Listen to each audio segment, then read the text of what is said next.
my name is Jen from shesjenclark.com, and today I am going to talk to you about how I purchased my multi-million-dollar luxury spa and some of the challenges I faced as a new spa owner.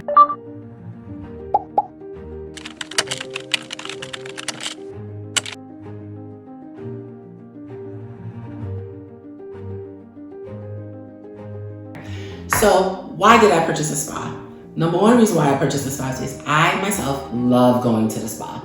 I remember about 10 to 15 years ago, I would go to the spa and it would be such a treat for myself. I would probably go once a quarter, once a month, and these treatments can be somewhat expensive.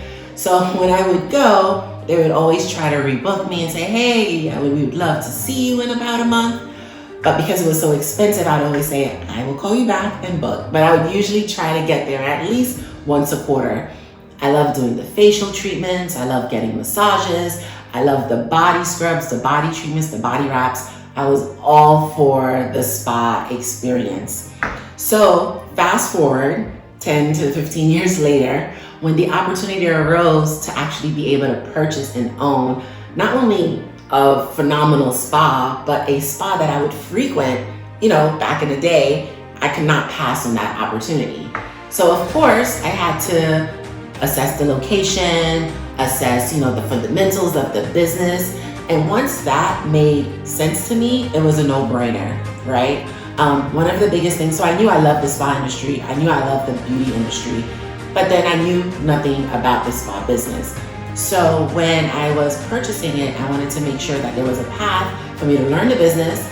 There was a path for the business to actually cash flow properly in the event I needed to finance it so I can service my debt and also generate some cash flow for myself, and that there was room for growth. So those are the reasons why I actually purchased this particular spot, because it did meet all of those particular requirements. Now, coming in to own a business, a brand new business, as someone outside of the industry, and this is when you buy an existing business, you're buying a living, breathing, walking organism, right? So I am coming in with my ideas, with my vision, and now I need to make sure my ideas, my vision align with this living, breathing organism. So how did I do this? The biggest challenge I had was with the employees. So I was lucky enough to acquire a staff, a workforce that was very senior, very professional. They had years and years of experience in massage therapy and body mechanics and aesthetics and facials and nail care. So they were top notch. I felt so grateful to acquire this team.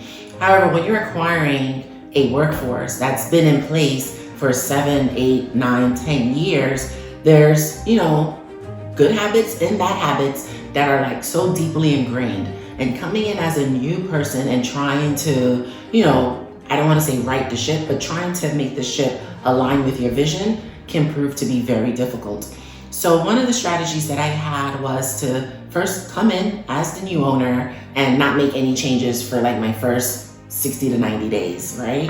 I had a lot of meetings with my staff. I understood what their concerns were. I tried to get a sense of what their vision was for the spa, and I listened to them. I learned from them, and I made sure that whatever vision I came in with would align with the vision that they had for the spa. Because quite frankly, they're as invested in the spa as I am, right? Many of them have been working there for 5, 6, 7 years. So I definitely put a lot of stock in all of the feedback, all of the learning, all of the training that they provided to me, which was extremely beneficial.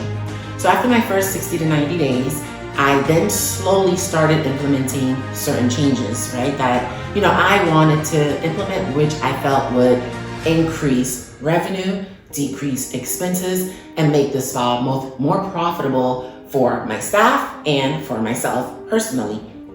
So as a new owner coming into a business, make sure you're listening to your team, make sure you're understanding what their pain points are, and then try to figure out a way to try to bridge the two. You don't want to come in with like a sledgehammer and just start changing things, because that can be very disruptive and very demoralizing. The next thing was understanding the business. So I've never worked in the beauty industry. I've never worked in the spa industry. I come from a financial background, so this is very new to me. However, I did have some skills that aligned, right? The financial aspects, the operational aspects, I had it down pat. But understanding the beauty industry and understanding what the customers are looking for, understanding what my staff is looking for, that was a learning process for me, right? So I definitely invested time in a lot of training. And some of the training was, quite frankly, a lot of fun. I did what was called spa tours. So I would go to different spas, I would experience their service, I would experience how they made me feel and see what is it that I loved and what is it that I didn't like to then incorporate into my spa.